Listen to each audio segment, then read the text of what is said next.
Bonsoir et bienvenue au 5 à 7 Mission CCDF. Ce podcast, c'est notre façon de vous tenir près du cœur de ce que Dieu accomplit aux quatre coins du monde à travers des hommes et des femmes qui ont répondu à son appel. Restez avec nous, vous allez être touchés, encouragés et j'espère inspirés à prier et à agir. Toi, Denise, tu fais partie du comité missionnaire depuis un bon bout de temps. Tu as eu la chance de vivre un voyage missionnaire il y a quelques années, disons. Et bien, parle-nous de ton expérience. Quand tu es allé, quel âge tu avais, où tu es allé, puis qu'est-ce que ça l'a fait dans ta vie? OK, René. Alors moi, j'ai fait plusieurs voyages missionnaires dans les années 90. Je suis allée au Mexique plusieurs fois, je suis allée en Afrique, je suis allée à Cuba, je suis allée en France et on a même fait des voyages missionnaires les années précédentes avec René à New York, dans le Bronx. Alors, toutes sortes d'expériences. Mais j'ai une chose à vous dire, chaque voyage est complètement différent de l'autre. Même si on va 2 fois, 3 fois, parce que j'ai été 3 fois au Mexique, et les 3 voyages sont complètement différents, mais à chaque voyage, on retire quelque chose de positif. Le voyage où j'ai été le plus impressionnée, c'est le voyage en Afrique. Parce qu'en Afrique, le style de vie, la mentalité des hommes, des femmes, c'est complètement différent. Et c'est le voyage qui m'a le plus touchée. Alors, si vous avez une opportunité de faire des voyages, n'hésitez pas à répondre oui à l'appel de Dieu. Que Dieu vous bénisse. Bien, merci pour ton encouragement. C'est motivant. Ça me donne le goût d'aller en Afrique. Merci beaucoup. C'est super. Claude Gaucher. Toi, tu as fait aussi plusieurs voyages. Raconte-nous un peu comment c'est arrivé. Le premier voyage que j'ai fait, c'était en 2005. C'était en Chine. Puis la question me disait, Seigneur, veux-tu que je là? C'est comme j'ai dit, gars, je vais le tester, je vais savoir si j'aime ça, puis qu'est-ce que le Seigneur veut faire avec ça. Puis le premier voyage, c'est assez dépaysant, mais quand on est allé dans la Chine avec les chrétiens chinois, on a le même Dieu, mais eux autres, ce qui me revenait souvent quand on parlait avec les autres, on disait, nous, on a tout, mais on n'a rien. Eux autres, ils n'ont rien, mais ils ont tout. C'était ça l'exemple qu'on faisait, tu sais. Parce qu'eux autres, c'est dans la précarité, souvent en cachette. Nous, on a toute la liberté, mais on ne semble pas d'en profiter de cette liberté-là par rapport à eux autres. J'ai été aussi en Afrique 2 autres fois. En Afrique, c'est différent aussi, mais c'est toujours la même affaire. Qu'ils soient africains, chinois, on a le même Dieu, c'est la même chose qui se passe. Puis eux autres, c'est la même chose. Ils vivent souvent la précarité. Il y en a qui vivent loin des grandes villes. Ils manquent de soutien. Fait que, à partir de là, j'ai dit, OK, ça m'a fait vraiment réfléchir sur nous, ce qu'on a ici. Je ne sais pas si on avait les mêmes conditions que les autres, comment on serait. Il faudrait s'adapter beaucoup. Fait que... Wow, c'est bon. Puis si tu avais un conseil à donner à des gens là, qui écoutent notre capsule aujourd'hui. Le conseil, je l'ai déjà donné même de la tribune l'année passée. Le conseil, c'est ça. Posez-vous pas la question pendant 1 an pour savoir si ça va y aller. Faites-le pas, allez-y. Parce que tu peux rester sur tes peurs toute ta vie. J'ai peur, mais à un moment donné, il faut outrepasser notre peur et dire, bon, on va y aller, puis on va voir rendu là, Seigneur. Je te fais confiance. Fait que, allez-y, faites l'expérience. C'est bon que tu mentionnes la peur parce que en fait, ce qui arrive dans la réalité, c'est que quand tu arrives sur place, tu es encadré. Tu as une équipe avec toi, tu as des gens qui ont organisé le voyage, tu as des gens qui nous accueillent là-bas, et puis tu trouves qu'il n'y en a pas de danger. Là. Non, c'est ça. Tu es en équipe comme ça, et puis tu vis une expérience, tu explores, tu découvres des choses, puis ça enrichit ta vie. C'est ça. C'est sûr que pour certaines, souvent, c'est la salubrité des choses, c'est ça qui les repousse. Qu'est-ce qui est intéressant dans ça, c'est que chaque pays où je suis allée, dans chaque église où j'ai entré, je me sentais chez nous. C'est ça. Il y a une raison pourquoi Jésus dit envoyer des ouvriers dans la moisson. Parce que c'est une belle expérience, ça enrichit tout le monde. C'est que nous, on s'en va là-bas avec l'intention d'amener l'amour de Dieu. On l'amène, mais on la reçoit aussi. Oui, c'est ça. C'est ça. C'est vraiment une belle expérience. Et toi, Claude? Moi, c'est ça. Ça a commencé, j'avais 29 ans en 2000, puis c'était Michel puis Louis Charbonneau sont venus me voir, ils me disaient, c'est toi l'infirmier, t'as pas fait de voyage outre-mer, Je voyais qu'il y avait un message derrière tout ça. Fait que là, je me suis ramassé en janvier avec Michel puis un ingénieur. Après ça, 2 ans après, je suis parti avec une équipe de 34 personnes avec Luc Dumont. Fait qu'on était en Polynésie française. On a fait c'est ça, de la sensibilisation, des concerts, des pièces de théâtre. Fait que par la suite, il y a des gens de ce voyage-là sont revenus avec moi en Chine puis en Afrique. C'est ça qui est intéressant des fois, c'est que des gens reviennent dans tes voyages. Puis ce que j'ai bien aimé aussi, c'est sûr que avec Stéphane, j'ai fait quand même 4 voyages avec Stéphane Vincent. Fait que on se challengeait, c'était le fun parce que tu sais, pour la Chine, là, il m'a dit ben si tu me tords le bras, on va y aller. Puis finalement, on s'est retrouvé 17 en Chine. Puis ça a eu un impact, disons, sur André Garceau, le dentiste, par la suite, il était 12 fois aux Philippines. Fait que tu vois que des fois, puis moi aussi, je le vis un électrochoc un peu de ma foi. De voir les chrétiens, tu sais, les églises souterraines vraiment qui vivent leur foi, puis qu'il y en a qui ont été électrocutés, tout ça, puis vraiment, ça avait un impact. Par la suite, j'ai fait quand même 2 fois les Philippines avec René. Puis ce que j'ai pu voir aussi sur vraiment, c'était pas juste de la théorie, tu sais, la pauvreté, puis tu sais, quand on dit des fois, ces pays-là ont de la résilience, mais là, tu le voyais, tu voyais, j'ai tout au Nicaragua, puis tu sais, les enfants, des fois, leur art, qui faisaient des spectacles, qui faisaient des shows, parce que le père de la résilience, Boris Cyrulnik, qui dit, mais tu sais, la poésie est désuète pour celui qui est gavé, mais quand le réel est insupportable, mais elle devient une arme de survie. Fait que c'est de voir que ces choses-là, comment ça permet à ces jeunes-là, des fois, vu que le réel est insupportable, de vraiment ils ont cette résilience-là. C'est ça qui est important à un moment donné. Puis de vivre vos rêves. Tu sais, comme on dit, des fois, on a une période de notre vie, puis à un moment donné, c'est ça, c'est une saison de notre vie, c'est important à un moment donné d'être ouvert à ça pour pouvoir vraiment, c'est ça, dire oui à l'appel. Puis s'il y en a un qui vient vous voir, un missionnaire, mais il y a peut-être un message derrière tout ça, là, puis de prier là-dessus, puis peut-être Dieu veut vraiment vous utiliser. C'est super aussi. Un point que je retiens de ce que tu as partagé, c'est que quand on fait plusieurs voyages, on se retrouve avec des équipiers avec lesquels, puis il y a des amitiés incroyables. Personnellement, tous les gens qui sont venus en mission avec moi ou avec qui j'ai été, on garde un lien qui est incomparable après ça, là, des amitiés qu'on a vécues ensemble, Oui. les souvenirs, puis toutes ces choses-là. Merci beaucoup d'avoir partagé vos témoignages. Je suis sûr que ça va encourager plusieurs de nos auditeurs aujourd'hui. Donc, chacun de nos missionnaires ici que nous soutenons mérite notre soutien et mérite nos prières, vraiment. Parce que dans cette émission, nous allons focusser aussi sur notre page web nouvelle sur le site ccdm.ca dans l'onglet « Nos missions ».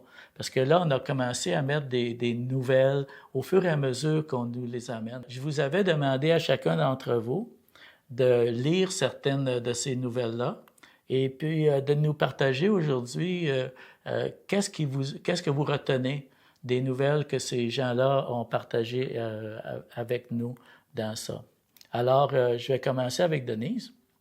Oui. Denise, tu vas nous parler d'Innocents et d'Immaculés. Oui, alors ces gens-là travaillent en Afrique, en Guinée. Et ce qui m'a impressionné, c'est que ces gens-là font des activités comme des marches en montagne, des choses comme ça. Et le but de ces rencontres-là, c'est d'éclairer les gens là-bas sur la différence qu'il y a entre devenir chrétien, entre devenir croyant, en acceptant Jésus-Christ, et l'animisme et le musulman.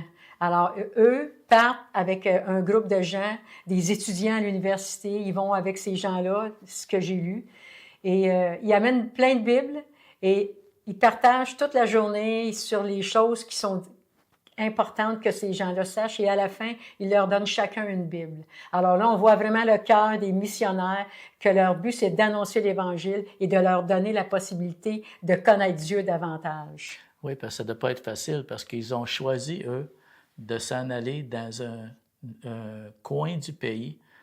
C'est le peuple Peul. C'est un des peuples les moins évangélisés, hein? Oui. Un peuple musulman. Moi, j'admire ce qu'ils font, ces gens-là, vraiment. Et toi, Claude, tu as lu dans cette page-là nos missions, et qu'est-ce que tu retiens de tout ça? Ben moi, c'est ça, m'ont demandé de faire un focus sur Carole Amico. Ce que j'ai trouvé intéressant, c'est l'entrevue avec Joanne, vraiment, parce qu'elle est vraiment moderne, tu sais, elle est en ligne, puis elle a comme on dirait, trois vraiment pages en ligne qui permet aux gens sur les plateformes de pouvoir la rejoindre et de pouvoir aussi rejoindre une autre clientèle. Fait, des fois, les gens veulent garder un certain anonymat. Elle te permet vraiment d'atteindre ces gens-là, parce que comme elle disait dans la vidéo, que 2 tiers des personnes ont un ordinateur, une tablette, puis un téléphone. Fait ça permet vraiment d'être moderne, puis vraiment d'atteindre une autre clientèle. Puis elle a dit que depuis, en partir de janvier, ils sont déjà rendus à plus que de 100 000 qui sont venus sur les plateformes. Et elle mentionnait aussi qu'il y avait 500 personnes qui avaient donné leur vie au Seigneur. Fait qu'on voit qu'il y a un impact vraiment, cette dimension-là des plateformes là, que nous, peut-être, on ne pourra pas atteindre. Puis en même temps, ces plateformes-là aussi servent l'Église, qui peuvent être utilisées par l'Église. Oui, c'est ça, le travail, ce qu'on appelle les stratégies digitales. Rejoindre un monde qui n'ont jamais pensé d'aller dans une église. Et puis, comme tu dis, garde l'anonymat, c'est plus facile de poser des questions, d'avoir des conversations. Et puis, Carole, elle forme aussi dans leur ministère des gens dans les églises qui deviennent des conseillers, qui cheminent avec ces gens-là qui sont en crise. Et dans ces autres lettres de nouvelles, elle partage des témoignages très, très touchants, là, wow, de gens qui étaient vraiment en crise sérieuse et puis comment, à travers leur patience et les conseils, les conversations à l'écoute, ces gens-là sont changés, ils reçoivent Jésus. Qui devait se divorcer, puis là, à un moment donné, a accepté Christ, puis là, son mari est venu à l'Évangile, puis ça a sauvé le mariage et tout. Vraiment des beaux témoignages, vraiment, vraiment. Et toi, Claude, en lisant les nouvelles sur la page Nos Missions, qu'est-ce qui t'a marqué un peu? Moi, c'est le témoignage que Camille et Léon ont emporté du Bénin. Au mois d'avril dernier, on baptisé 6 personnes. Puis de ces 6 personnes-là, ça a commencé par le frère Ba, qui a un témoignage bouleversant parce que cet homme-là a eu un ACV en 2024. Puis suite à cet ACV-là, il ne pouvait plus travailler, l'argent ne rentrait plus. Sa femme l'a quitté. Là, l'Église ont décidé d'en prier pour lui. Puis ce frère-là a été guéri. Sa femme est revenue, puis sa femme était pas capable d'avoir d'enfants. Elle faisait trop des fausses couches. Ils ont prié pour elle. Puis elle a eu un bébé, elle est enceinte. Puis là, le médecin dit « Ah, le bébé, il doit avoir un problème. » Là, ils ont prié encore. Puis ils ont refait des tests, puis tout était normal. Puis suite à tous ces miracles-là, 4 autres personnes ont connu le Seigneur aussi. C'est que ça fait partie des 6 personnes qui ont été baptisées au mois d'avril dernier, en 2026. Fait que la main de Dieu agit toujours. Wow, c'est super ce que tu partages, vraiment. Donc, on a reçu aussi d'autres nouvelles récemment de pasteur Paul Soka, pasteur avec qui j'ai été récemment en mission avec Brigitte au mois de mars. Et puis, on a reçu le 21 mai dernier un rapport très court, mais quand même avec des images. Ils font un travail extraordinaire. Et vraiment, j'aime toujours entendre de leurs nouvelles. Ils sont tellement un couple sympathique. Donc, prions pour le pasteur Soka, son épouse Namsum. Ils ont 2 enfants, de leur fille qui étudie en Australie. Donc, ça coûte cher et c'est difficile. Souvent, on s'imagine des fois, je me souviens d'avoir souvent rencontré ça en mission. Les gens disent, as-tu un projet? On voudrait soutenir un projet. Mais en fin de compte, avant de soutenir un projet, soutiens l'ouvrier. Parce que l'ouvrier, lui, il a une famille à nourrir, il a du gaz à payer dans son véhicule, il a des loyers à payer, il y a toutes sortes d'obligations financières. Mais puis souvent, ils sont à la gorge. Et puis, ils sont toujours en prière, Seigneur, pour voir, pour l'éducation de nos enfants, etc. Donc, c'est là que nous, on vient pour les soutenir, vraiment. Ça leur donne des moments de grâce pour eux. On a reçu aussi dernièrement quelque chose qui m'a touché, la lettre d'un chrétien secret de Corée du Nord. Wow! Fait que je vais demander à Claude de nous lire ça un petit peu. Je vais juste introduire un petit peu comment on a reçu cette lettre-là. Ouais, c'est ça, la question. Grâce à l'organisation de Portes ouvertes Canada, certains passages ont dû être modifiés pour protéger l'auteur. Et si cette personne était identifiée, elle risquerait un camp de travail forcé pour le reste de ses jours. Mais cette lettre est bien réelle et elle nous parle des frères et sœurs qui suivent Jésus, coûte que coûte. Alors, Claude, si tu veux bien nous lire le contenu de cette lettre. Amen. Je vais vous lire la lettre de ce chrétien de la Corée du Nord. Chers frères et sœurs, avez-vous trouvé la paix dans le Seigneur? Nous avons besoin de votre soutien pour notre ministère. De nombreux croyants sont dans le besoin et nous aidons ceux qui en ont le plus besoin. Nous, chrétiens de Corée du Nord, sommes unis dans la même foi que vous et voués à une vie centrée sur le Seigneur. Nous nous efforçons de préparer et d'équiper la prochaine génération afin qu'elle suive les enseignements de la parole et accomplisse la grande mission de notre Seigneur. Nous grandissons pour devenir de fidèles serviteurs de Dieu. Nous considérons cet appel comme le guide de notre vie et nous accomplissons fidèlement et avec un profond dévouement le noble honneur et la lourde responsabilité qui nous a été confiée. Je suis fier des croyants que je connais. Ils sont solidement ancrés dans le roc qui est Jésus-Christ. Je termine ma lettre ici. Merci à vous et à tous ceux qui œuvrent pour nous. Vraiment, c'est touchant d'entendre une lettre comme ça d'un pays si fermé. Ouais, c'est ça, vraiment. Alors, prions pour nos frères et sœurs de Corée du Nord. Priez pour qu'ils ressentent l'amour du Seigneur, même dans un des pays les plus répressifs du monde. Merci Seigneur, vraiment pour ce temps que nous avons eu, Seigneur, à partager nos expériences, Seigneur, que tu nous as dû utiliser, mais tu veux utiliser aussi d'autres dans l'Église, Seigneur. Tu vois les rêves, Seigneur, peut-être qui sommeillent, mais que tu puisses venir les réveiller, Seigneur. Que tu puisses vraiment ouvrir les portes, Seigneur, une saison de leur vie puisse s'ouvrir, Seigneur. Et tu vois tous ces chrétiens qui vivent, leur foi, Seigneur, ces missionnaires sur le champ. Et nous avons lu, en Corée du Nord, comment c'est difficile, comme en Chine, Seigneur, de vivre leur foi, mais tu, Dieu, tu es encore là.